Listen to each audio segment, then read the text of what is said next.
Bonjour, bonsoir, bienvenue sur iWeek, sur Watch. Et non, vous n'êtes pas sur TMC, vous êtes bien sur Watch.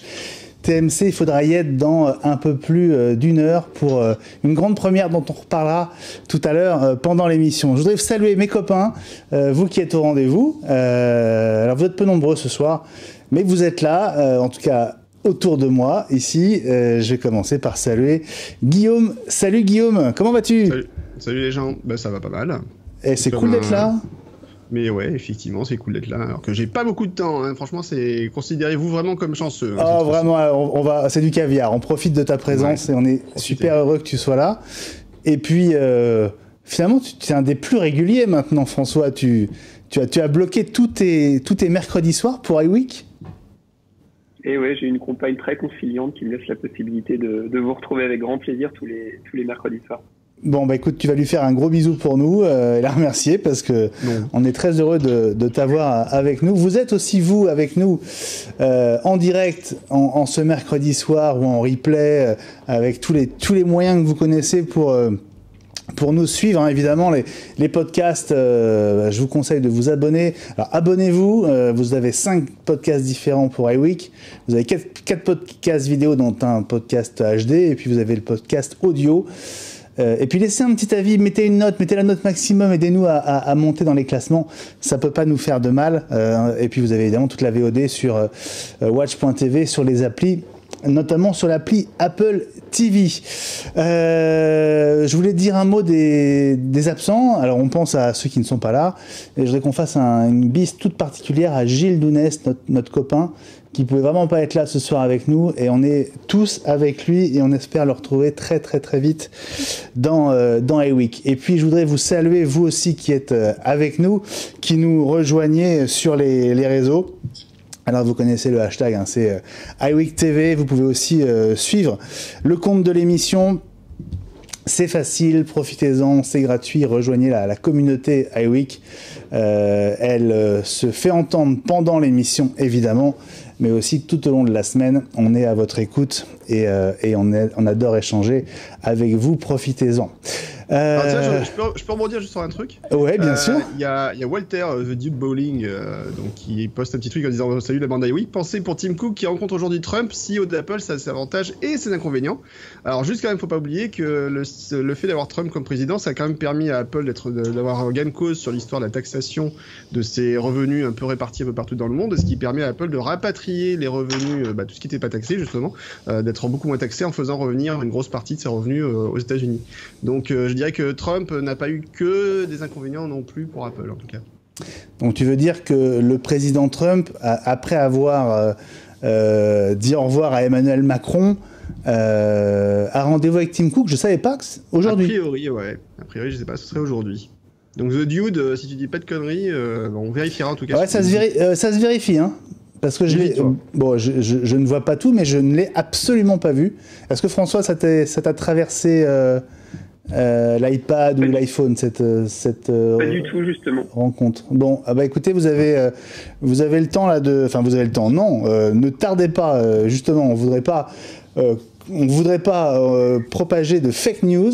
Donc, je compte sur vous pour faire les vérifs d'usage pendant qu'on se parle. Et dans un instant, je vous saluerai, vous qui êtes en train de vous connecter sur le compte et sur le hashtag iWeekTV que vous connaissez bien. Il y a évidemment dans cette émission des rendez-vous qu'on essaye d'instaurer et de retrouver de plus en plus régulièrement. Et alors on va faire un mini sommaire avec vous deux, parce que on est que 3 aujourd'hui. Guillaume, ça va être la première de ta chronique qu'on a appelée. Mais oui, Dr Mac. Bien sûr. Mais oui. Et raconte-nous de quoi va-t-il être question aujourd'hui pour cette première. Écoute, on va peut-être parler du démarrage sans échec du Mac. Je vais vous expliquer à quoi ça sert et dans quel cas ça peut être utile. En plus, ça tombe bien, j'ai un cas très concret hier, donc ça peut être très intéressant à savoir et ça peut vous sauver la vie peut-être. Eh ben, Top, bah écoute, à dans quelques instants. Et toi, François, tu as fait un peu de teasing sur Twitter ces dernières heures. Et oui, j'ai décidé dans le cadre d'iStory de vous parler d'un ordinateur portable qui nous a beaucoup marqué, mais je vais garder un peu de suspense pour la fin de l'émission. Je voulais juste rebondir, je viens de faire un tour sur Internet. Visiblement, effectivement, Tim Cook sera reçu dans le cadre du dîner des 1 an de mandat de Donald Trump. Visiblement, c'est une info de CNN, donc ça doit être vrai. Et là, ça fait déjà 1 an. Mais c'est pas aujourd'hui, si? Ah, mais peut-être pas aujourd'hui, alors, c'est peut-être pour ça. C'est peut-être pas eu l'info. L'info est peut-être arrivée aujourd'hui. Non, c'est pas aujourd'hui, hein. Non. Ah, mais c'est peut-être pour ça. Enfin, ça m'étonnerait beaucoup. Là aussi, vous pouvez vérifier et nous envoyer un petit tweet avec le hashtag iWeekTV pour nous confirmer cette éventualité. Je suis vraiment pas sûr du tout de ce qu'on évoque là, donc attention, petit warning. On va commencer par les sujets d'actu avant d'attaquer ce premier rendez-vous avec Dr Mac et Guillaume. Comme quasiment chaque semaine, un lot de mises à jour, notamment une mise à jour mineure pour iOS, qui peut avoir un intérêt pour ceux qui ont fait changer leur écran sur un iPhone 8 sans passer par un Apple Store. C'est ça l'idée, François ? Tout à fait, c'est ça. En fait, après la dernière mise à jour, il y avait eu ce qui a été évoqué comme étant une volonté d'Apple au début. Visiblement, au bout d'un moment, on a dit que c'était pas le cas. Tous les gens qui avaient fait changer leur écran d'iPhone 8 hors Apple Store, du coup, l'écran était non fonctionnel. Donc, il y a une mise à jour qui est tombée avant-hier hier soir de mémoire d'ailleurs, et qui a réglé ce problème-là. Donc, tant mieux pour eux. Voilà. Donc, il y a la mise à jour d'iOS. Vous l'avez faite tous les deux ? Est-ce que vous l'avez faite tous les deux, mes amis ? Alors, mise à jour d'iOS, j'ai pas eu le temps de la faire encore, non. D'accord. J'ai pas pris le temps de la faire. Donc tu n'as pas expérimenté, Guillaume ? François ? Moi, je suis en bêta iOS 11.4, donc non. D'accord. Je ne l'ai pas installé. D'accord, tu as déjà 2 trains d'avance sur nous. Ok. Bon, il y a aussi... 2 crashs d'application d'avant. Ouais, il y a aussi une mise à jour pour macOS et pour Safari. Bon, c'est quoi ? C'est surtout des correctifs de sécurité, hein ? Alors, juste un truc par rapport à la... Oui, c'était correctif de sécurité, mais pour préciser aussi par rapport à l'histoire des écrans, oui, parce que la mise à jour 11.1, donc, alors je suis désolé, j'ai pas tout entendu, parce que j'ai un son qui venait de je sais pas où, et j'ai dû chercher un petit peu où c'était. Donc, il y a l'histoire de l'écran, là, donc, des écrans de remplacement tiers qui ne fonctionnaient plus avec la iOS 11.3. Si vous aviez fait changer votre écran, quand un écran non Apple d'origine, il peut y avoir des problèmes. Et là-dessus, je vais juste revenir là-dessus 2 secondes, parce qu'en fait, souvent, ce qui arrive, c'est que quand il y a ce genre de problème qui arrive avec une pièce détaché qui est plus fonctionnel, on a déjà eu le cas avec les capteurs Touch ID qui marchaient plus avec une mise à jour d'Apple. Souvent on est très prompt à dire c'est Apple qui va bloquer certaines fois les constructeurs tierce party, etc. Alors que dans la plupart des cas, en fait, il se révèle juste que ce sont juste des bugs. Et il faut peut-être pas tout le temps tirer sur l'ambulance et dire tout de suite, dès qu'il y a un problème, c'est Apple qui veut bloquer. Non, Apple, après, doit faire fonctionner son matériel. Elle n'est pas non plus tenue d'assurer le support de matériel qu'elle connaît pas, qui était fabriqué par d'autres personnes. Mais souvent, en plus, ce genre de problème, voilà, c'est plus du bug purement logiciel qu'autre chose, il faut pas l'oublier. Ok, Guillaume, alors ce qui est assez fou, c'est qu'on est tous reliés au même doc partagé sur iCloud. Alors, je pense qu'il y a un petit délai, parce que pendant que tu parlais, je te voyais modifier le conducteur. À moins que tu sois très fort, je doute que tu aies fait les deux. C'est modifié en live, tu sais, donc c'est pour ça. Oui, c'est ça. Bon. Tu sais que maintenant, voilà, Pages, c'est moderne, tu peux faire des modifications en live sur les documents, ça marche. Hein. Ouais, je sais, mais tu parlais quand même, tu vois, et tu nous regardais, donc à moins que tu aies un troisième œil quelque part, t'étais quand même... Je suis multitâche. Tu es quand même assez doué, assez doué. Bon, autre sujet qui concerne nos appareils, un programme de remplacement de batterie pour... certains numéros de série de MacBook Pro 13 pouces sans touch bar, des Mac qui ont été produits pendant 1 an, d'octobre 2016 à octobre 2017. Ça continue, hein? Bah, ça continue. Après, c'est le problème de la chaîne de fabrication. Est-ce que c'est un problème de composant qui est d'un composant qui a été fabriqué par Apple en interne, ou est-ce que c'est un autre constructeur qui a eu un souci? C'est toujours le même problème, en fait, c'est que ces batteries-là, on en a déjà parlé, hein, c'est des composants matériels qui comportent beaucoup d'éléments chimiques, Enfin, c'est basé sur la chimie et sur l'électricité.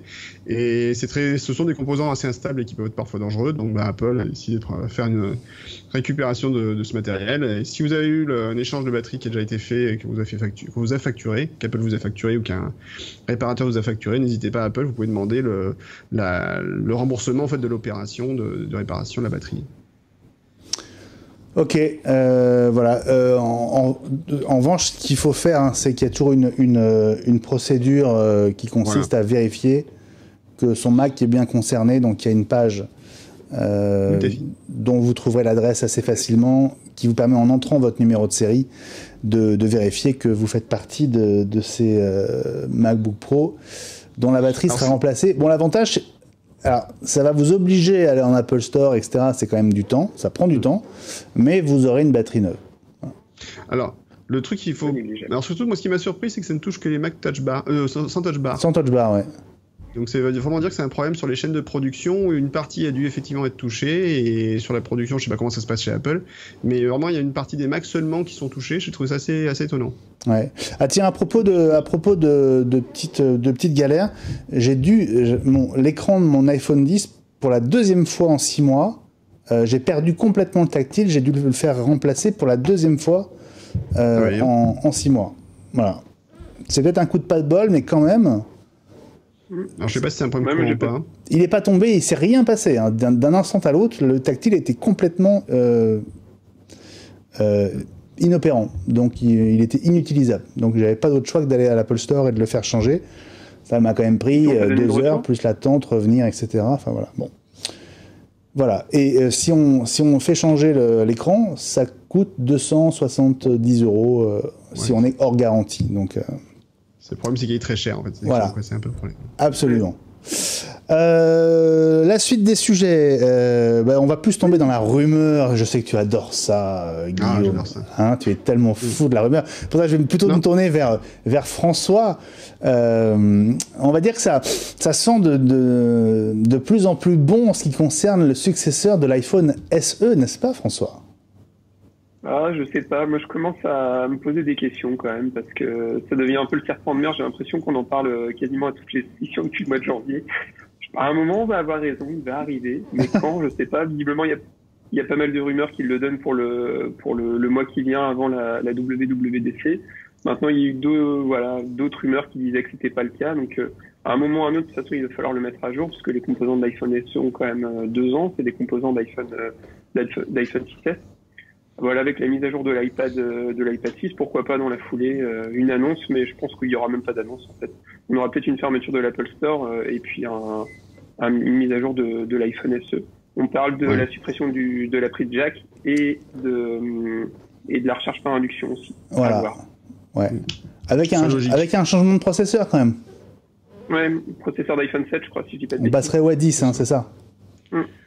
Oui, c'est ça, c'est de se mettre un peu plus raccord par rapport aux gammes de processeurs actuels pour un appareil qui tienne le coup et qui soit dans l'air du temps et comme d'habitude qui puisse satisfaire une certaine partie de la population, parce que tout le monde n'a pas forcément envie d'avoir un grand smartphone, et le SE avait ce joli point en fait niveau commercial où c'est assez performant, et en plus c'est un petit appareil. Il y a beaucoup de gens qui aiment beaucoup moi je trouve souvent l'iPhone 5S était un des meilleurs iPhones jamais sortis, et en termes de taille il tenait bien, enfin il était assez formidable, et si Apple continue dans cette tradition, moi ça me va très bien. Enfin je pense que pour beaucoup de gens ça suffira largement, et avec un meilleur pros, meilleur appareil photo, etc., ce sera encore un killer, quoi. Ouais. Alors je suis sur Twitter pendant que tu parlais, Guillaume, je t'écoutais avec beaucoup d'intérêt, mais je suivais cette histoire de rencontre entre Tim Cook et Donald Trump. En fait la rencontre elle a eu lieu hier soir, puisque Tim Cook était l'invité du dîner d'État donné pour Emmanuel Macron à la Maison Blanche. C'était l'un des invités. Donc, il était à Washington hier soir, et c'est vrai qu'il ne serait pas impossible qu'il y ait d'autres rendez-vous prévus dans la foulée, profitant de sa présence dans la capitale fédérale. D'ailleurs, effectivement, Donald Trump a tweeté, je ne sais pas de quand date le tweet, il a tweeté « Je suis impatient de rencontrer rencontrer, il l'a déjà rencontré, mais d'avoir une réunion avec Tim Cook d'Apple. Nous allons parler de nombreuses choses, notamment de comment les US ont été traités de manière inéquitable depuis beaucoup d'années. Voilà, un tweet à la Donald Trump. toujours aussi étonnant. Voilà, donc on va suivre cette histoire, cette rencontre, cette réunion avec Donald Trump à Washington. J'en profite pour vous saluer, même si on a commencé à vous dire coucou via les copains Guillaume et François. Merci à Dany qui nous a envoyé le lien vers cet article sur la présence de Tim Cook hier soir au dîner d'État. On va saluer donc Walter, on va saluer Joël qui nous dit salut l'équipe maillot. Et oui, ça c'est la référence au t-shirt de Burger Quiz. Moi, je suis de ketchup. Oui, mais il y a forcément un peu de maillot aussi dans mon burger. Salut à tous, merci d'être au rendez-vous. Et évidemment, vous pourrez voir et revoir cette émission si vous avez raté le début. Quoi d'autre dans l'actu, les amis, vous qui avez le conducteur sous les yeux? Moi, je l'ai perdu là. Je vous écoute pour la suite. Qu'est-ce qu'on a au programme? Je sais pas. Je crois qu'on peut revenir sur l'histoire de la sécurité de macOS et iOS. Visiblement, il y avait des jolis PDF qui étaient prévus et que tu voulais évoquer. Absolument. Il y a deux PDF alors, qui doivent être très intéressants pour toi, notamment Guillaume. Oui, c'est très intéressant effectivement. Enfin, ce sont deux documents en fait qu'Apple a mis en ligne, qui expliquent un petit peu donc toutes les mesures de sécurité qu'Apple met en place. Et j'en profité pour faire un petit coup de gueule, tiens, je peux. Ah bah, mais tout est possible sur Watch. Non, en fait Apple, alors c'est abordé dans ce document. Ils ont mis en place un nouveau système de procédure d'ajout. En fait, comment dire, c'est un peu compliqué en fait. Dans les dernières versions de macOS et surtout depuis la 10.13.4, Apple a mis en place un nouveau système qui permet qui demande en fait à ce qu'un utilisateur valide la mise en route des extensions de noyaux de logiciels. Alors je vous donne un cas concret. Vous avez un logiciel type une VMware pour utiliser des logiciels de virtualisation par exemple. Ce logiciel va installer une extension de noyau et on va vous demander maintenant, avant il s'installait, l'extension de noyau se lançait, puis voilà. Maintenant on demande à l'utilisateur de valider l'utilisation de cette extension de noyau, sauf que l'utilisateur moyen, l'extension de noyau, il sait pas trop ce que ça veut dire, ce que ça fait, et pour comprendre c'est un peu tordu. Donc le problème c'est qu'en plus Apple a balancé ça un peu à l'arrache dans la mise à jour 10.13.4 en mettant en place derrière un système de validation selon qu'on utilise un système de gestion de parc ou pas. Enfin, ça a été très confus sur la mise en route. Il n'y a pas eu réellement d'alerte rouge qui a été placée pour les administrateurs informatiques en amont. Et on se retrouve dans une situation où des gens se retrouvent d'un seul coup à devoir valider des messages alertes qu'ils ne comprennent pas après une mise à jour système parce qu'Apple en fait veut en faire un peu trop peut-être côté sécurité en demandant à l'utilisateur de valider des trucs qui ne sont pas forcément de son domaine de compétences. Donc c'est un peu dommage qu'Apple aille parfois un peu trop sur l'aspect on veut pousser l'utilisateur à ce qu'on respecte la vie privée de l'utilisateur, etc., à ce qu'il fasse attention à ce qu'il installe, alors pourquoi pas, mais à un moment, si Apple veut le faire, ils peuvent le faire aussi de façon peut-être plus souple, plus transparente et en prenant un peu plus en amont les administrateurs informatiques, ça fait pas de mal, quoi. Ouais, ok. Mais les deux, alors bon, ça c'est d'assez haut niveau, dire ça concernera pas les ceux qui nous regardent. Ça concerne quand même pas mal. Alors c'est sûr que parmi les gens qui nous regardent, effectivement, ça ne concerne pas tout le monde. Je suis d'accord avec toi. C'est juste il faut qu'à un moment, qu'Apple mette de la sécurité en plus, c'est bien. Parfois ils en mettent juste un petit peu trop. Et je suis même pas sûr que ce soit si pertinent que ça, parce qu'à un moment les alertes, on voit une alerte, on clique dessus, on fait OK, merci, au revoir, quoi. Donc quand il y en a trop. Ouais. Je veux dire, aujourd'hui sur ton Mac, tu as une alerte pour dire est-ce que vous voulez installer un logiciel machin, le logiciel a été téléchargé à tel endroit, est-ce que vous êtes sûr de vouloir le lancer 99% des temps, les gens ne lisent pas le message, ils regardent pas d'où ça vient et ils installent le truc et ils installent un malware sur leur machine. Ça arrive de plus en plus. C'est vrai. Donc, c'est vrai. Mais après, moi, je conseille effectivement la lecture de ce document. Il reste quand même très intéressant. C'est dommage qu'il n'y ait pas de version française, à ma connaissance. Mais il est assez intéressant. Il donne un bon aperçu de tout le système de protection de macOS aujourd'hui. Ouais. En tout cas, il n'y a peut-être pas encore de version française, mais il y a deux PDF distincts, un pour macOS et un pour iOS. Donc si les sujets vous intéressent, vous trouverez aussi les liens très facilement, notamment via ce papier de MacG. Je sais ce dont je voulais qu'on parle dans la foulée, et tu as quand même bien fait de me ramener vers le sujet que j'avais oublié entre-temps. Merci beaucoup. On était sur l'iPhone tout à l'heure, et sur ce SE2 potentiellement prévu pour arriver le mois prochain. Les rumeurs d'un iPhone, alors j'aime pas du tout le terme low cost, revienne, le serpent de mer, le truc dont on parle depuis très longtemps. D'ailleurs, le SE est un peu l'iPhone low cost, quelque part, puisque c'est le moins cher de tous, et ça reste un très très bon téléphone. Alors, que sont ces rumeurs, François ? Il y a un peu pas mal de choses qui sont évoquées. On évoque de plus en plus un iPhone en format 6 pouces 1, donc qui représente, si je dis pas de bêtises, un mix entre le plus et le classique, enfin 8 et 8 plus, qui aurait certaines spécificités de l'iPhone 10, donc comme éventuellement la reconnaissance faciale, mais qui n'aurait pas un écran OLED. Alors on va pas repartir dans des considérations techniques, parce que sinon on va perdre nos spectateurs. Mais en gros, ce serait un écran qui serait plus classique au niveau de la technologie, un peu sur le même principe que les iPhone 8, 8 plus, 7, etc. Donc ça fait partie des choses qui sont évoquées. Donc peut-être qu'Apple va décider de simplifier un peu la gamme. Alors je sais qu'on en a débattu déjà 2 ou 3 fois, en particulier avec Jean-Christophe qui n'est pas d'accord avec moi. Mais je trouve que la gamme aujourd'hui d'iPhone, elle est ample, c'est bien, il y en a pour tous les budgets, mais elle est compliquée à s'y retrouver entre le SE, le 6S, le 7, le 8, qui sont toujours au catalogue. Le 10, ça devient vraiment compliqué, donc à mon avis, une simplification de la gamme, on gagnera en lisibilité pour l'acheteur, je pense. Ouais, je propose qu'Apple renomme sur les iPhones, alors qu'ils mettent l'iPhone 8 VR 37K, iPhone 8 47.5C, comme le font les autres constructeurs, parce que c'est vrai qu'on s'y retrouve pas. Ouais, mais je sais pas, je comprends pas pourquoi vous êtes perdu. La gamme, elle est hyper lisible aujourd'hui. La gamme iPhone. Non, je dis pas qu'elle est... Moi, j'ai tout clair. Ouais, mais il y a le SE. Il y a le SE qui est on va dire le petit format le moins cher. Et ensuite, en gros, il y a le 8, le 8 plus et le 10. Après, c'est vrai que la question, c'est quand tu arrives au 10 où les tailles d'écran sont pas les mêmes, enfin, il y a plein de choses qui bougent. J'adore parce que je simplifie à l'extrême et du coup, François, évidemment, va me reprendre. T'as raison, vas-y. Non, la gamme, c'est pas ça du tout. Ils ont laissé plein d'autres iPhones au catalogue. On doit avoir encore le 6S, le 7 et le 8, si je dis pas de bêtises. Alors, nos spectateurs pourront me corriger si j'ai une grosse bêtise, mais on trouve à chaque fois des formats plus classiques, etc. Non, pour moi, à l'époque où ils ont gardé trop au catalogue, je me souviens de l'époque où on avait le 5C, 5S, au moins, c'était clair. Le fait qu'ils aient, je pense aussi, il y a la diversification de la gamme, parce que le prix de l'iPhone 10 est quand même super élevé, faut le répéter encore. On a quand même un iPhone 10 qui a 1359 € en haut de gamme. Donc c'est bien, dans ce sens-là, c'est bien de garder différents tarifs. Maintenant, c'est un peu comme les MacBook Pro, quand on me demande, qu'est-ce qu'il faut acheter comme iPhone, je sais pas, au niveau budget, le 6S, il est pas cher. Mais le 6S, il a 2 ans et demi de conception. Donc c'est un peu dommage au niveau des mises à jour, etc., etc. Donc je trouve que c'est compliqué de s'y retrouver, c'est compliqué de conseiller les gens.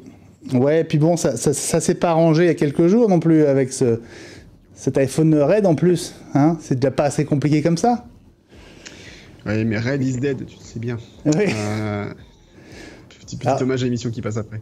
Absolument. L'iPhone Red est magnifique. Hein. Franchement, je suis pas forcément un fou des produits Red, mais celui-là, il est sublime, quoi. Enfin, il donne envie. Ouais, c'est vrai que je connais beaucoup de gens qui se disent ah ouais, quand même. Là, il y a un côté flashy qui avait pas forcément. Il m'a l'air beaucoup plus brillant en fait que les anciens et je trouve très très très beau. Maintenant, c'est un iPhone 8 seulement et s'ils avaient fait la même chose en 10, je pense que je me serais peut-être fait tenter. Ah ouais, mais tu crois pas que ça va arriver ? Oui, ça arrivera peut-être, mais ça va arriver, c'est forcé. Une certaine temporalité, c'est un peu compliqué, je pense. Je sais pas. Mais en tout cas, ouais, il est très très beau. Enfin voilà. Mais après, sur les iPhones, moi je trouve que la gamme elle est quand même plus sur les iPhones plus cohérente à la limite que sur les iPads où moi j'ai toujours trouvé que la gamme iPad depuis quelques années très complexe. Entre les iPad mini, les plus, les machins. Enfin, maintenant sur les 10 ils ont simplifié. Ça y est, maintenant il y a iPad Pro, iPad mini 4. Mais sachant que l'iPad Pro il y a 2 tailles et qu'il faut comparer la taille de l'iPad Pro machin 9 pouces avec l'iPad normal. C'est un peu, encore un peu tordu. Mais ça a été beaucoup bien pire en tout cas sur les iPads à une époque. Hein. Ouais. François, t'en penses quoi toi de cet iPhone 8 Red ? Il est magnifique. Clairement, en plus je trouve que la façade noire, il y avait eu beaucoup de débats l'année dernière quand ils ont sorti l'iPhone 7 Red avec la façade blanche. Oui. C'est vrai qu'avec la façade noire, il est hyper classe quoi. Clairement, je trouve ça dommage qu'ils le sortent pas en même temps qu'ils sortent la nouvelle génération, parce qu'il y aurait eu un 10 rouge, clairement, je pense que j'aurais pris ça. Maintenant, on repassait sur un 8 Red, non, clairement, de toute façon, je reste sur le 10. Vu l'investissement. C'est ça. Eh oui, c'est ça.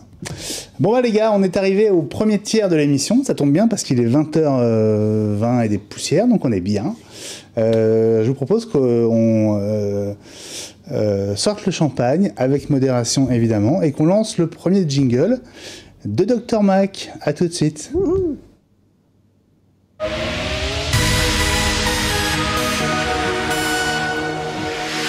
Et Dr Mac, c'est toi, Guillaume. Eh oui. C'est moi, Dr Mac. J'ai pas de stéthoscope, j'aurais dû prendre un stéthoscope pour la prochaine fois. Bon, faut que je te refasse ton synthé du coup, parce qu'il est plus du tout d'actualité, regarde, ça va pas du tout. Bah oui, c'est incroyable. Hein, tu deviens Dr Mac désormais. Remboursé. Bon alors raconte-nous ton premier sujet alors. Alors, le premier sujet, je vais vous parler, ça va être très rigolo, je vais vous parler du mode sans échec, ou ce qu'on appelle aussi le mode sans extension de macOS. Alors, puisque l'idée c'est de faire une rubrique sur Dr Mac, Docteur ça veut dire qu'on soigne les Mac, l'idée c'est de vous expliquer un peu à quoi ça sert ce mode de démarrage du Mac qui est un peu particulier, et qu'on connaît d'ailleurs dans Windows, hein, si vous avez déjà travaillé sur Windows, vous avez aussi un mode qui est appelé mode sans échec, et en fait c'est un mode où votre Mac va fonctionner de façon un peu en mode, on va dire, dégradé, pour pouvoir quand même essayer de démarrer correctement. Alors là, ça tombe bien parce que j'ai un cas très concret à vous donner, qui est tombé pas plus tard qu'hier. J'ai un de mes clients, qui est un client important, qui a une quarantaine de Mac, et hier, il y en a plein qui se sont mis à ne plus démarrer. C'est-à-dire qu'en fait, on démarre la machine, et au moment d'ouvrir sa session, donc on tape son nom, son mot de passe, c'est bon, ça s'ouvre, et là, ça mouline, il ne se passe plus rien. Et là, vous faites « Ah !» C'est embêtant, ah oui. C'est embêtant. Alors, vous pouvez tenter différents modes de démarrage, mais le mode sans échec, donc ce mode sans extension, donc il est, comme vous pouvez voir ici, il y a l'adresse qui est indiquée juste là, voilà, à l'écran. Donc, si vous cherchez mode sans échec Mac sur n'importe quel moteur de recherche, vous allez trouver très facilement cet article. Et qu'est-ce qu'il explique? Donc, il explique un petit peu à quoi sert ce mode sans échec. Donc, il va faire différentes opérations. Il va vous permettre de vérifier votre disque de démarrage et tenter de résoudre des problèmes donc liés au répertoire. Alors, répertoire, c'est mal traduit en fait. C'est directory, c'est le catalogue de votre disque dur en fait. Hein. L'article n'est pas très précis. Il était mal traduit, on va dire. Sinon, qu'est-ce qu'il va faire? Il va en fait désactiver certaines fonctions. Alors, ce qu'il va désactiver, c'est justement, on parlait des extensions de noyaux. Il va désactiver les extensions de noyaux tierce partie. Donc tout ce qui pourrait être installé par d'autres logiciels, il va les désactiver. Tout ce qui se lance au démarrage de votre session utilisateur, là aussi ça va être désactivé automatiquement. Si vous avez installé d'autres polices de caractères que celles d'origine, il va les désactiver. Pourquoi? Alors ça c'est toujours une grande question, les gens me disent mais pourquoi il désactive les polices? Les polices c'est des fichiers. Les polices en fait ça fonctionne comme des applications. Ce sont des applications, il y a une licence utilisateur qui est associée et ça modifie le comportement de votre système. Donc une police endommagée peut empêcher le démarrage d'une session, peut empêcher le démarrage d'un logiciel par exemple. Et puis il va supprimer des éléments mis en cache. Donc votre Mac, pour être optimisé, pour fonctionner plus vite au démarrage, pour être plus efficace, il y a des données qui sont régulièrement utilisées par les logiciels qui vont être mises en cache, par le système d'ailleurs, donc elles sont mises en cache donc, sur le disque dur, et elles vont être accédées, donc quand le système en a besoin, il sait qu'elles sont là, il va les chercher directement, il va pas les chercher partout sur le disque. Et le système en plus va les mettre sur les endroits où les disques sont le plus rapides. Alors sur les SSD ça compte plus trop aujourd'hui, mais sur les vieux disques durs ça a un impact sur les performances. Donc ce qui va se passer, c'est qu'en démarrant sans échec, on va arriver sur un mode dégradé l'utilisation du Mac, mais qui va vous permettre en fait de au moins analyser ce qui se passe. D'accord? Ouais, mais alors, comment on démarre sans échec, Guillaume? Alors comment on démarre sans échec? Et ça c'est l'image suivante que tu vas lancer maintenant. Tadam! Regardez, Tadam! touche Shift. Vous avez deux touches Shift sur votre clavier, vous allez laisser appuyer, donc vous allez redémarrer votre Mac pour pouvoir l'éteindre complètement. Vous démarrez, dès que vous entendez le bruit de démarrage, enfin maintenant il n'y a plus de bruit de démarrage sur les Macs, c'est ça qui est dommage. En tout cas, dès que vous démarrez, vous appuyez sur la touche Shift l'une ou l'autre sur le clavier, vous laissez enfoncer jusqu'à ce que la pomme apparaisse. Quand la pomme apparaît, vous relâchez. Une question. Oui, le jeune homme au fond de la salle. Est-ce que ça marche aussi en Bluetooth, avec le clavier Bluetooth? Alors ça marche avec un clavier Bluetooth également, tout à fait. Bien, bonne question, déjà, François. Dès le démarrage du Mac, normalement, il est lié. Effectivement, il peut fonctionner en mode sans extension comme ça. Alors, par contre, si vous avez mis un mot de passe de firmware sur votre Mac, c'est-à-dire si on a une possibilité comme ça de verrouiller une partie des composants de matériel de la machine pour empêcher de démarrer sur un autre disque ou autre, c'est un système de sécurité qu'on abordera peut-être dans une autre émission, ça ne marchera pas. Là, cette fonction-là sera désactivée. Donc, vous ne pourrez pas l'exploiter, donc il faudra désactiver d'abord cette fonction au préalable. Donc, une fois que vous avez démarré sans échec, qu'est-ce qui se passe? Donc, votre Mac démarre, et puis là, image suivante. Tadam! En haut de l'écran, alors vous le voyez peut-être pas très bien, je sais pas si on le voit vraiment, mais bon, non, on voit pas ce qu'il y a au bout de la flèche en fait. Ouais, c'est dommage, mais il est marqué en rouge en tout cas démarrage sans extension. Alors d'ailleurs, si votre Mac d'habitude, c'est dommage, c'est juste ce qu'on voit pas en fait. Oui, c'est juste ce qu'on voit pas, c'est bête. Très bonne la capture. Écoute, j'ai cadré pile poil. Hein, mais non, voilà, c'est parfait. C'est parfait. Bon, en tout cas, voilà, à cet endroit-là de l'écran, vous allez voir marqué démarrage sans extension. Alors, voilà, le truc qui est marrant, c'est que c'est démarrage sans extension ou sans échec, sans les cas. Safe mode aussi en anglais, on appelle ça. Ouais. Et donc, ça veut dire que votre Mac va démarrer en mode dégradé. Alors, faut pas s'inquiéter, à ce moment-là, d'ailleurs, si vous avez l'habitude d'ailleurs d'ouvrir votre session automatiquement au démarrage, de pas taper de mot de passe, ce qui est pas bien, faut pas le faire, sauf cas exceptionnel. Là, vous serez obligé de taper votre mot de passe quoi qu'il arrive, donc là, il n'y a pas de choix. Et donc, il y a plein d'éléments qu'on a signalés qui seront désactivés, et votre Mac va fonctionner en mode dégradé, c'est-à-dire qu'en fait, vous avez peut-être de Wi-Fi sur les Macs qui ne marchera plus. Sur le modèle de Mac, peut-être que votre Wi-Fi sera désactivé. Vous allez voir que le Mac va fonctionner au niveau graphique, il va être très ralenti, vous allez avoir des problèmes de rafraîchissement, etc. Mais ça va vous permettre d'ouvrir la session normalement, si tout va bien. Ouais. Alors, et au moins, après, vous pouvez analyser, essayer de comprendre pourquoi ça coince. Ça peut être une possibilité. Donc c'est un mode de diagnostic, hein. C'est pas non plus un truc qu'on fait tous les jours, de toute façon. Et puis si on regarde la dernière capture que j'avais mis, voilà. Ce qui se passe en fait pour expliquer un petit peu ce qui va se passer, c'est que votre Mac, il va empêcher le lancement de certains éléments au démarrage, et en particulier ce qui se trouve dans les deux dossiers que j'ai mis en rouge là, donc qui s'appellent Launch Agents et Launch Daemons. Donc il se trouve dans le dossier bibliothèque qui est à la racine de votre Mac, et également dans le dossier bibliothèque qui est dans votre dossier d'utilisateur à vous. On trouve un dossier Launch Agents. Launch Daemons, ce sont les éléments qui se lancent tout le temps. C'est-à-dire qu'en fait, même si vous n'avez pas de session ouverte sur votre Mac, ils vont être lancés. D'accord ? Donc vous n'avez pas besoin d'avoir un utilisateur actif sur la machine pour qu'il se lance. Launch Agents, ce sont des éléments qui se lancent lorsque l'utilisateur va ouvrir sa session, uniquement. Et en fait, ce sont des petits fichiers qui vont lancer des logiciels, des tâches en fait sur votre Mac à l'ouverture de session donc, ou au démarrage de la machine. Et ce que vous pouvez faire simplement, c'est désactiver ces éléments en les prenant, en les sortant du dossier et voir ce qui se passe. Vous les supprimez et du coup ça vous permet éventuellement de faire redémarrer votre machine. Et hier, on s'est rendu compte, donc après analyse, on s'est rendu compte que le problème qu'on avait sur ces Macs et qui donc bloquait les Macs au démarrage, ça venait d'un logiciel tierce partie et je vous le donne en mille, c'était un antivirus qui bloquait les machines d'un seul coup parce qu'il y a une mise à jour virale qui a une mise à jour d'antivirus qui a posé problème. Voilà, le logiciel s'est mis à jour tout seul et en fait, il bloquait au démarrage l'ouverture de session les utilisateurs. Donc le truc qu'on a fait, le technicien sur place, que je salue, il a dû enlever les éléments de démarrage sur chaque machine et puis enlever les éléments qui activaient l'antivirus et pour que les utilisateurs puissent enfin travailler. C'est un cas très concret. Voilà, c'est un cas très concret du démarrage du mode sans extension.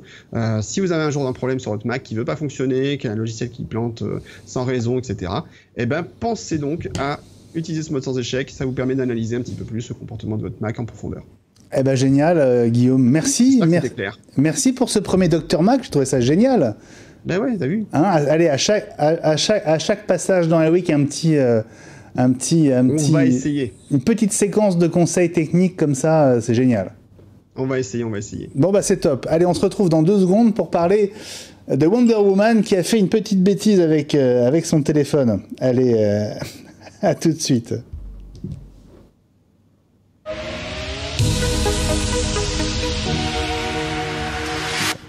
Ah, pourtant, elle a du charme, Gal Gadot, mais elle a fait une petite bêtise là, ces dernières heures. J'ai envie de dire, Gal Gadot, quel gadin. Exactement. François, là, je suis on va lui pardonner. Bah oui, parce qu'elle utilise un iPhone, donc on va lui pardonner, évidemment. Bon, avant, juste pour le plaisir, maintenant que c'est l'ambassadrice de Huawei, on va juste écouter ce qu'elle en dit. Il y a plein de vidéos différentes de promos avec elle disponibles sur YouTube. En voilà l'une d'elles. Voilà. Écoutez ce qu'elle va dire à la lumière de ce qu'on va vous expliquer juste après. Hello everyone, I'm Gal Gadot and I'm very excited to be Huawei's Chief Experience Officer. Huawei is constantly innovating and bringing cutting-edge technology to their customers, and I'm honored to join them as they launch the new Mate 10 Pro. I got my first P8 a few years ago and recently upgraded to the Mate 10 Pro, and I love it. I really need a device that can keep up with me because I'm always multitasking. I've got to spend long days on set, stay connected with my fans on social media, and make time to call my agent. I'll be showing you how the Mate 10 Pro enhances my life and how perfect it could be for yours. We've got lots of surprises planned for this year, so just wait until you see what we have in store. Ouais. Merci Gal. Voilà, ça c'est. Voilà, ça c'était. J'adore le jeu de mots avec Huawei. Ils sont obligés de l'écrire pour qu'on le prononce bien. Ouais, mais ils ont fait tout Ils ont fait toute une, ils ont joué de ça justement parce que le nom, son nom à elle est aussi compliqué à bien prononcer, donc ils avaient fait un parallèle entre Huawei et Gal Gadot. Ah bon, je crois qu'il faut prononcer le T d'ailleurs. Elle prononce le T en israélien. Et puis donc elle fait la promo des appareils de Huawei. Le problème, c'est qu'elle tweet depuis son iPhone. Et oui. Bon. Voilà. Ah oui, c'était la petite boulette. Le tweet a été retiré, hein, mais bon, voilà, il a existé. Voilà, on fait tous des bêtises, hein, donc il n'y a pas mort d'homme, mais on va dire que c'est assez mignon, hein. C'est drôle. C'est pas la première, et puis en plus ce qui est très drôle, c'est typiquement, on a souvent parlé du compte de fake Johnny Ive, donc sur Twitter, qui s'amuse régulièrement lorsque les gens critiquent et font des critiques sur Apple, et ils s'amusent régulièrement à poster la capture d'écran de la personne avec le tweet en question, et que c'est marqué en bas, posté via Twitter for iPhone, quoi. C'est ça. Ouais, c'est pas la première à se faire avoir. Ah non, c'est pas la première, loin de là. Il y a eu plein de cas comme ça où effectivement ils ont voilà, on lui reproche parce qu'elle fait une excellente, on lui reprochera pas trop, voilà, on va lui pardonner parce qu'elle fait une excellente Wonder Woman, mais quand même. Absolument. Bon, il y a d'autres sujets, c'est pas celle-là. Il y a d'autres sujets dont je voulais vous parler. J'étais passé sur la mauvaise caméra. D'autres sujets là qui concernent la concurrence, qui concernent Samsung. Il y a 3 ou 4 news qui datent de ces dernières heures. La première, alors ça c'est bon, on va dire que c'est pas une surprise, mais quand même on les avait un peu oubliés.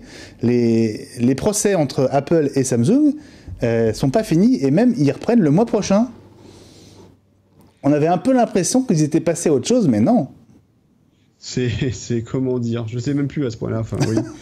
Non, mais après bon, c'est une question de gros sous, hein, c'est tout. Voilà, chacun va essayer de tirer la couverture à soi. Et puis voilà, mais c'est des procès forcément sans fin. C'est comme les procès Microsoft, c'est comme tous les procès qui ont lieu à une certaine époque. Et puis voilà, on sait pas où ça va aller. Un jour, il y en a un qui gagne, qui a ramassé 500 millions. Le lendemain, ils vont gagner, ils vont gagner. Enfin bon, c'est l'histoire d'avocat. Je ne peux même pas dire que ce soit super intéressant au final, mais bon, est-ce que on verra bien quoi. Je sais pas. Et y a Apple et Samsung sont des concurrents, mais ils sont aussi des partenaires parce que Samsung fournit les écrans OLED. Apple a bien essayé d'en se procurer ailleurs, notamment pour ses prochaines générations de téléphones. Apparemment, c'est pas si simple. Ouais, c'est ce qui s'est dit cette semaine. Ouais. Alors entre-temps... Dans la dépêche, là, juste revenir à cette dépêche là, de Apple et Samsung sur le procès, là, le plus intéressant, c'est quand même qu'ils vont faire appel à la créatrice du design en fait, du Mac original, enfin de l'icône du Mac original, Susan Kare, pour témoigner à la barre sur ce procès. Absolument. C'est assez intéressant, quoi. Ouais. Susan Kare qui était une légende du design. Même si vous utilisez Windows, vous avez forcément utilisé son travail puisque vous avez joué au solitaire et que les cartes du solitaire, c'était elle. Absolument. Et c'était quand même il y a 35 ans. Et c'était il y a 35 ans. Voilà. Donc donc ça continue. Entre-temps, Apple a des ambitions, vous le savez, partout, mais notamment en Asie. Et en Asie, il y a un pays qui s'appelle la Corée. Et la Corée a beau être le pays la Corée du Sud, en tout cas, a beau être le pays de Samsung, eh bien, Apple a bien l'intention d'augmenter ses parts de marché. Et donc, Apple a débauché un vice-président de Samsung, un Coréen qui s'appelle Brandon Yoon, pour s'occuper du business d'Apple en Corée du Sud. Voilà. C'est sans doute pas totalement innocent que ça arrive maintenant, puisqu'il se passe beaucoup de choses en ce moment entre les deux marques. Vous le voyez, les commandes d'écran OLED d'Apple à Samsung seraient en train de doubler en prévision des nouveaux iPhones à fabriquer. Du coup, Apple demande 9% de remise sur le prix. Alors, et heureusement, ces 9%, ils vont les répercuter sur le prix final pour le consommateur, n'est-ce pas? Voilà. Alors, ces 9% représentent $9, en fait. Enfin, $10. Enfin, représenteraient, on va parler au conditionnel. $10 de moins pour le consommateur, au moins, oui. Facilement. Ouais, c'est ça. Mais bon, en gros, l'écran OLED d'un iPhone 10 serait vendu par Samsung $110 aujourd'hui. Et Apple voudrait les toucher à $100 pour ça. Ouais, c'est bien, ça fait un compte rond, c'est mieux. Ouais, c'est plus simple, hein. C'est ça. Non, ça fait marrer François. Moi, je suis pour la simplicité, moi. Tout ce qui facilite la vie des gens, moi, je suis pour. Non, mais ils sont condamnés à arrêter de se faire la guerre, non? Alors, François, toi qui es un homme de raison. Je sais pas, mais c'est un côté aberrant de s'imaginer qu'il y a un procès qui dure, enfin des procès qui durent, et qu'en même temps ils sont amenés à bosser ensemble. Ça a un côté aberrant. C'est comme si voilà, je passais mon temps à m'engueuler avec mon voisin, et au final on était obligé de bosser ensemble. À la limite, je sais pas. Ils ont qu'à appeler Julien Courbet. Tiens, peut-être que Julien Courbet pourrait résoudre le problème. On sait pas. Meilleure solution. Et en fait, je pense que non, mais faut pas oublier en fait, c'est surtout Samsung, c'est une branche de Samsung qui elle, voilà, fait des composants. Et alors qu'Apple, si vous voulez, c'est une seule boîte. En fait, Samsung, c'est un ensemble de boîtes. Mais c'est vrai que chez Apple, on a une vision très globale des choses. Il y a pas Apple iPhone, Apple compagnie. Il y a pas Apple iPad compagnie. Il y a pas Apple Mac compagnie. C'est une seule boîte qui fait tout, y compris qui gère ses pros, etc. Ouais. Mais après, pour fabriquer, ils fabriquent pas eux-mêmes. Il faut qu'ils fassent appel à des fabricants asiatiques. Et là, Samsung, je pense que quoi qu'on en dise, même si, je pense que Samsung, en fait, c'est les mieux placés, ils gagnent sur tous les tableaux. S'il y a un iPhone qui se vend, de toute façon, ils s'en foutent, ils ont vendu l'écran quand il arrive, donc ils se font de la thune. Et s'ils vendent un téléphone, ils se font de la thune. Exactement. Donc finalement, moi, la position de Samsung, elle n'est pas dégueulasse, quoi, quand on regarde bien. Complètement. Meilleur qu'Apple. Absolument. Les meilleurs qu'Apple, clairement. Enfin, maintenant, voilà, Apple, on sait très bien que maintenant ils ont un poids tel sur le marché, ils peuvent se permettre effectivement de négocier des prix serrés au plus bas chez tous leurs fabricants. Enfin, voilà, et en plus ils ont les moyens aujourd'hui de dire, et c'était leur grande force quand l'iPod Nano par exemple était sorti à l'époque, c'était de dire je veux la fabrication de la quasi-totalité, en fait, toutes les usines grosso modo fabriquaient des puces, des composants mémoire flash pour Apple, pour les iPod Nano. Apple les payait cash, ils avaient les moyens de payer cash à l'époque, ils disaient ok, on prend tout le stock, merci, au revoir. Et la concurrence, ils avaient 20% des composants à se partager, et débrouillez-vous quoi les gars. Donc c'est une double façon d'étouffer la concurrence, quoi, c'est très malin. Voilà. Et puis, alors, il y a une quatrième info qui concerne toujours Samsung, qui est quand même assez curieuse. Mais un bug apparemment sur certains S9 empêche de passer des coups de fil. C'est quand même embêtant sur un smartphone hyper évolué, dont la fonction première est quand même de pouvoir téléphoner. Non, je suis pas d'accord avec toi. La fonction première d'un smartphone, aujourd'hui, je suis pas sûr que ce soit encore téléphoner. Oui, c'est de prendre des photos et de les partager. Prendre des photos et les partager, clairement, aujourd'hui. Alors oui, tu sais quoi, tu as raison d'un point de vue marketing, mais quand ton téléphone tombe en panne, en fait, le truc qui t'embête le plus, c'est de ne pas pouvoir être joint et de ne pas pouvoir appeler. Ouais, et en même temps, tu vois, maintenant il y a les SMS, etc. Donc même si le téléphone en lui-même, tu peux pas passer de coup de fil. Après, le problème, c'est qu'effectivement, si t'as plus de réseau du tout, c'est plus gênant. Mais tu vois, un test intéressant à faire, par exemple, c'est regarder dans les réglages d'énergie de votre téléphone et de regarder quelles sont les applications qui consomment le plus de batterie. Je suis pas sûr que l'application téléphone soit celle qui bouffe le plus, tu vois. Chez moi, elle est pas dans la liste du top 20 déjà. Ouais. Non, mais t'as raison. Puis je veux toujours me contredire, surtout. Donc je vois bien ton petit manège. Non, je suis quelqu'un. Oui, non, mais après, je plaisante évidemment. Qu'on achète aussi des smartphones sur le côté téléphone, mais je pense qu'aujourd'hui la qualité d'appel téléphonique pour un smartphone, les gens s'en tapent complètement en fait, si tu veux mon avis. Ça devient un critère totalement plus de choix. Le critère principal effectivement, ça va être la qualité de l'appareil photo, ça va être la vitesse du pros, et tout le reste derrière en fait, pour bien moi sûr. Je pense que c'est très accessoire. La qualité phonique en elle-même, on arrive à un niveau où maintenant tu as des appels quand même qui sont assez clairs, voilà, avec les nouvelles technologies qu'on a aujourd'hui sur la gestion du signal sonore, et je suis pas sûr qu'effectivement ce soit vraiment un critère de choix. T'as raison. On l'a bien vu d'ailleurs il y a quelques jours avec le lancement du nouveau Huawei, justement. C'est le premier smartphone au monde à avoir 3 capteurs photo. Tu ne me déments pas, François. Non, c'est ça. Le premier téléphone avec 3 capteurs. Et ils ont mis le paquet, justement, mais comme Samsung le fait aussi, comme plein de marques, sur effectivement les compétences photo. D'ailleurs, il a l'air vraiment très très bien, ce Huawei P20 Pro. Je pense que c'est un vrai... C'est sans doute le premier Huawei qui est vraiment à ce niveau de qualité. Je pense que nos collègues d'Andromag auront l'occasion d'en reparler rapidement. Mais c'est vrai que côté photo, ça a l'air assez bluffant. Il y a des photos en particulier en basse lumière, de nuit ou en soirée, qui avaient l'air particulièrement réussies. Ouais, absolument. Bon, on va passer à la deuxième chronique de l'émission. Si vous le voulez bien, tu peux prendre ta respiration, mon cher François. Ça va être à toi dans 2 secondes, puisqu'on va lancer le générique de iStory. À tout de suite.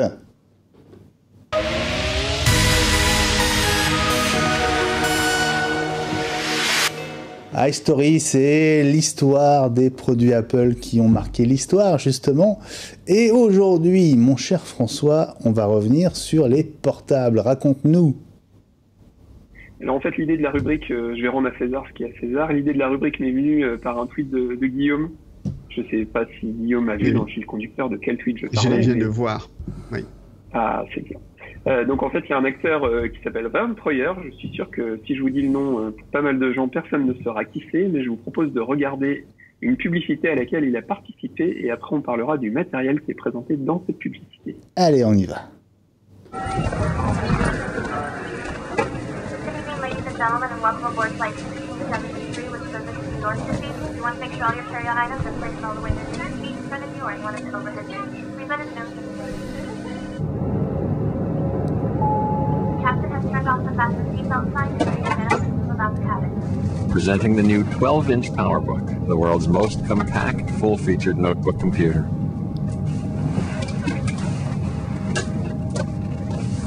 And the new 17-inch PowerBook, the world's first and only 17-inch notebook computer.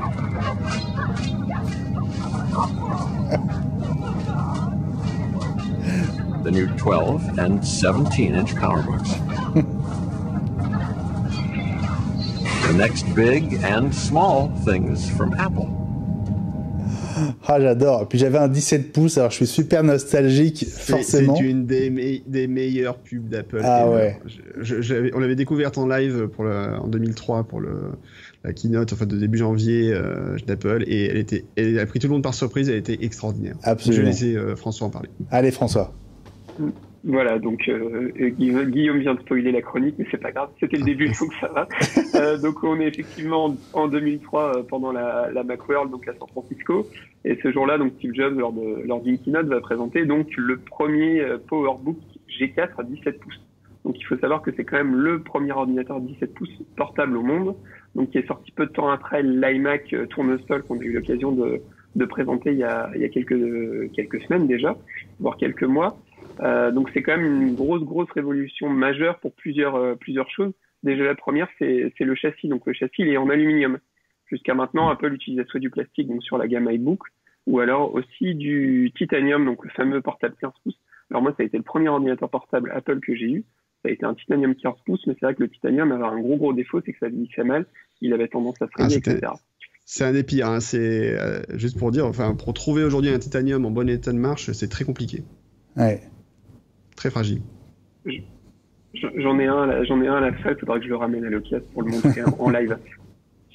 Tu peux lancer la deuxième vidéo, du coup je laisserai Steve parler sur la troisième, mais là sur la deuxième je vais parler dessus.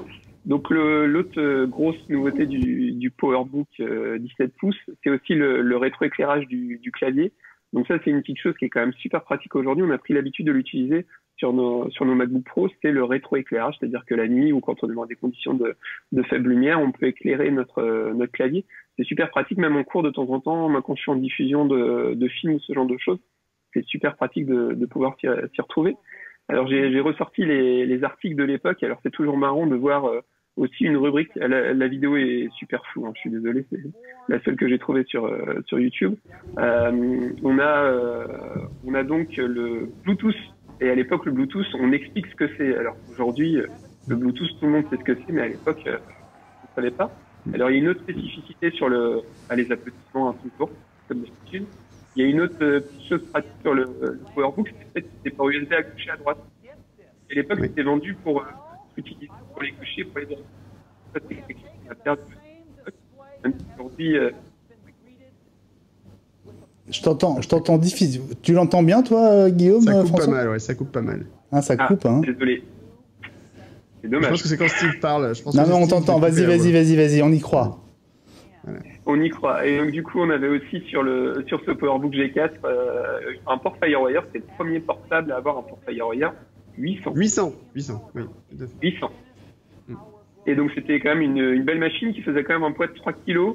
Hein, donc, ça paraît quand même assez énorme aujourd'hui. Et Steve Jobs avait fini sa keynote. Et je te propose de lancer la deuxième vidéo. Et puis là, je vais le faire justement pour le début. Pour le fameux One More Thing. Un énième One More Thing. Raconte-nous pendant qu'on le voit.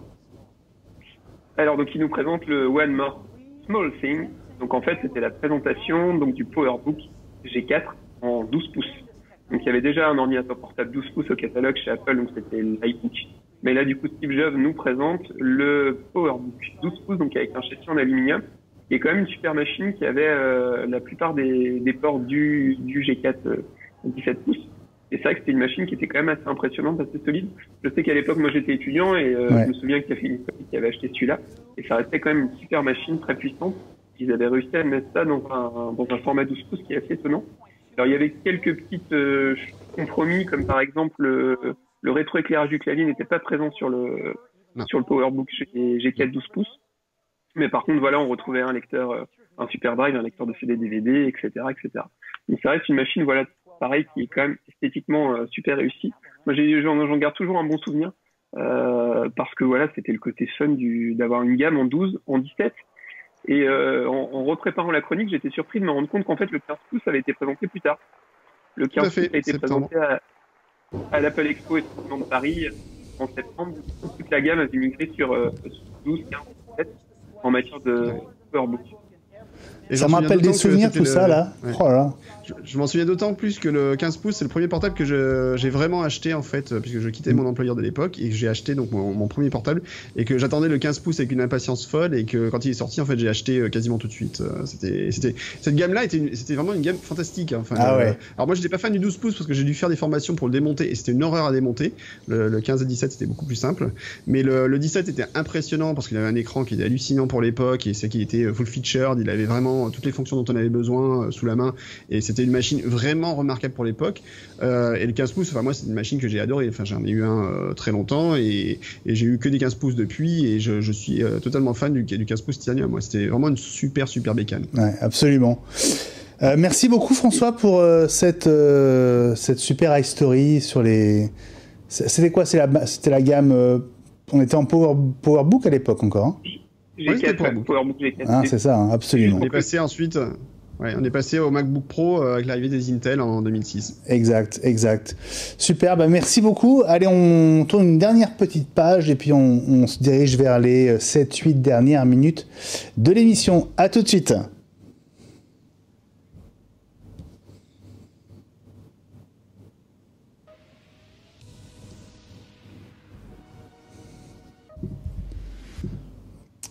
Et voilà, à la fin de l'émission, on va vous présenter un robot qui succède à un autre. Vous avez peut-être vu les images de Daisy, les amis, ces derniers jours. Desiderata, oui, tout à fait, oui. Desiderata, bien sûr, bien joué, Guillaume. Elle n'est pas de moi, mais je l'aime bien. Bon, pourquoi est-ce que tout le monde pourquoi est-ce que Daisy ne fait pas l'unanimité? Explique-moi. Moi, je sais pas. C'est moi. J'en sais rien. Pourquoi il fait pas l'unanimité? J'en sais rien du tout. Ben, moi non plus. Pas l'unanimité.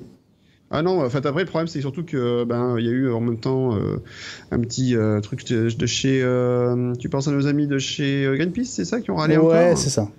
Oui, parce qu'en fait, ils vendaient des téléphones qu'on puisse beaucoup plus facilement réparer, alors qu'en même temps, c'est très compliqué de faire des téléphones très faciles à réparer et super interchangeables et en même temps très compacts et très résistants. Donc, du coup, Apple préfère investir sur les solutions de recyclage et Daisy. Donc, avant, il y avait donc son ancêtre qui s'appelait comment il s'appelait? Liam. Ouais. Voilà. Lui, il ne pouvait réparer que les iPhone 6, alors que celui-là, le modèle, il peut récupérer, recycler un bien plus grand nombre d'appareils, en fait. 9 modèles différents. Ouais. Voilà.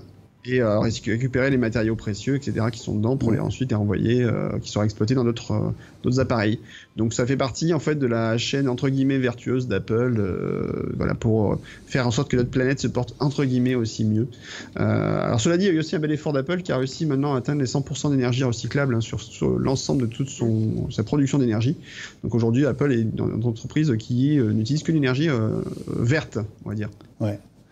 Ça, c'est bien. Ouais, 200 iPhones par minute, Daisy peut désassembler. Ça fait 3 par seconde, c'est ça? C'est ça à peu près. Donc les images qu'on voit doivent être très ralenties parce que 3 par seconde, c'est monstrueux quand on sait le nombre de pièces qu'il y a dans un iPhone. C'est monstrueux. Allez, il nous reste 1 minute pour une dernière info avant qu'on se quitte. Qu'est-ce qu'on va prendre pour la fin? Allez, peut-être juste un petit mot, puisqu'on a commencé avec Gilles, ce sont des sujets qui l'intéressent beaucoup. La dette d'Apple en Irlande, 13 milliards d'euros, qui va commencer à être payée à partir du mois de mai. Bah tant mieux. Ouais, mais au forceps, hein, comme on dit. Hein. C'est ça, voilà, ça va être en forceps. Et puis voilà, ils ont trouvé un accord aujourd'hui avec Apple, et puis ils vont, là, du coup, l'Irlande Apple devra donc rembourser effectivement une grosse partie de l'argent qu'ils n'ont pas versé en faisant croire, par exemple, que les Apple Store étaient déficitaires en France, ce genre de choses. Donc bon. Des petites. En fait, c'était l'histoire de l'optimisation fiscale d'Apple, en fait, qui se retrouve là-dedans. Et Apple, donc, apparemment, a signé, effectivement, avec l'Irlande pour avoir pour maintenant rembourser les sommes qu'elle n'avait pas forcément versées, qu'elle aurait dû verser, quoi. Voilà. Bon, les amis, vous savez quoi, on va gratter pour une fois 3 minutes sur la fin de l'émission, parce que pour plein de raisons, j'ai envie de souhaiter beaucoup de succès et de bonheur à Burger Quiz. Si vous étiez là il y a 16 ans, si vous étiez devant votre télé sur Canal, c'est forcément un jeu qui vous a marqué. Burger Quiz revient dans 5 minutes sur TMC. Je ne sais pas si d'autres chaînes avant nous ont déjà conseillé à leurs téléspectateurs de changer de chaîne pour aller chez un concurrent. Mais c'est ce qu'on va faire de manière très exceptionnelle. Non, mais comme modèle économique, c'est totalement viable. Continue comme ça. C'est ça. Non, mais c'est là. C'est bon esprit en tout cas. Pied direct aussi, je peux le faire. Il y a pas de problème. Écoutez, pour vous donner envie, mais à condition que vous reveniez sur Watch après, voilà la bande-annonce de Burger Quiz, du nouveau. En léger différé, du studio on enregistré pour la première fois sur TMC, c'est la bande-annonce de Burger Quiz. Avec Elena Nogueira, Gérard Darmon, Jean-Paul Rouve et bien sûr Audrey Tautou, Édouard Baird, Leila Bekti, Géraldine Nakache, Pierre Ninet, Marina Foïs et avec aussi Sofiane, Fred Testo, François Damiens, Scad Merad, Aïssa Maïga. Il y a tellement d'invités que j'ai même pas le temps de tous les citer. Est-ce que des êtres humains ont déjà gagné à ce jeu? Et pour vous accueillir, celui qui a pris un bon petit coup de pelle et c'est normal, ça fait 16 ans, Alain Chabat. Burger Quiz, présenté par Alain Chabat, mercredi à 21h sur TMC. Voilà, 21h, c'est dans 2-3 minutes. Donc dès qu'iWeek se termine, on compte sur vous pour changer de chaîne et passer sur TMC. Et comme je résiste pas aux fausses pubs à l'époque des nuls et de Chabat aujourd'hui. C'est énorme. Voilà, si vous n'avez pas vu OK Moogle, allez, avant de se quitter, on se fait ce petit plaisir. Burger Quiz vous est présenté par... OK Moogle, quelle est la capitale du Turkestan? Reykjavik. OK Moogle, du Turkestan. Ah, j'ai compris, le Turklisland. Alors, la Belgique. OK Moogle, t'as bu? Non. OK Moogle, si, tu as bu. Ouais, j'ai bu un verre, ça va. On est cool, on est bien, on est là. OK Moogle, souffle. Oh, le chacal. Oh, le chacal, il a bu. Juste un verre. Oh, ça va. J'ai bu un verre. Oh, t'as changé. Tu sais quoi? T'as changé. OK Moogle, tu te tais. Et en même temps, t'es mon frère. Ouais, OK Moogle, je suis ton frère. Toi, t'es mon frère, et les autres, c'est tous des gros enculés. OK Moogle, tu as vomi. Un petit peu. C'est la grosse vita du nul. OK Moogle, c'est la grosse vita du nul. Et te prends et ton Voilà. Google, ils ont été bons joueurs parce qu'ils l'ont retweeté. Google France, ils ont retweeté la pub. Absolument. Bon, évidemment qu'ils allaient le faire. Absolument. Bah, super pub pour eux quand même, hein, évidemment. Un petit peu. Bon, merci beaucoup les gars, merci pour cette fin un petit peu particulière, mais voilà, pour plein de raisons, je voulais souhaiter merde à Burger Quiz sur TMC à partir de maintenant, donc changez de chaîne, on ne vous en voudra pas, mais revenez à 22h.